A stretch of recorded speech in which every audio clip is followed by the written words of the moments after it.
মাত্র ২৮ জনের প্রতিনিধি দল, নেই শতাধিক কর্মকর্তার বিশাল বহর, নেই মন্ত্রী প্রতিমন্ত্রীদের দীর্ঘ তালিকা। বাংলাদেশের রাজনৈতিক সংস্কৃতিতে যেখানে বিদেশ সফর মানেই বড় বহর ও জাঁকজমক আয়োজন, সেখানে মিতব্যয়ী ও অনাড়ম্বর এক দৃষ্টান্ত স্থাপন করলেন প্রধানমন্ত্রী তারেক রহমান। জীবন অবাক না করলে কে করবে? 28% মিল্ক ফ্যাটের অবাক করার সাথে ফ্রেশ মিল্ক পাউডার। জীবন অবাক করুক প্রতিদিন। দায়িত্ব নেওয়ার পর প্রথম বিদেশ সফরে আজ মালয়েশিয়ার উদ্দেশ্যে ঢাকা ছাড়ছেন তিনি। এরপর সেখান থেকে যাবেন চীনে।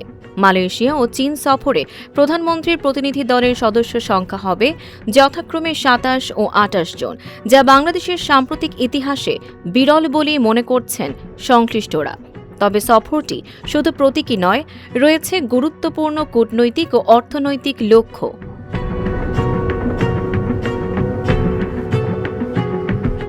মালয়েশিয়ায় বন্ধ থাকা শ্রমবাজার পুনরায় চালু, বাণিজ্য ও বিনিয়োগ সম্প্রসারণ এবং আসিয়ানের সঙ্গে সম্পর্ক জোরদারের বিষয়গুলো গুরুত্ব পাবে।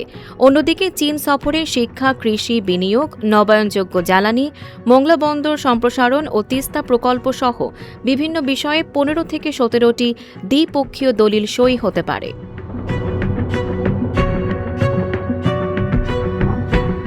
প্রধানমন্ত্রীর প্রথম বিদেশ সফরেই বার্তা স্পষ্ট, জাঁকজমক নয়, অগ্রাধিকার পাচ্ছে কাজ, কূটনীতি এবং রাষ্ট্রীয় স্বার্থ। Tanjiba Nowrin, face the people.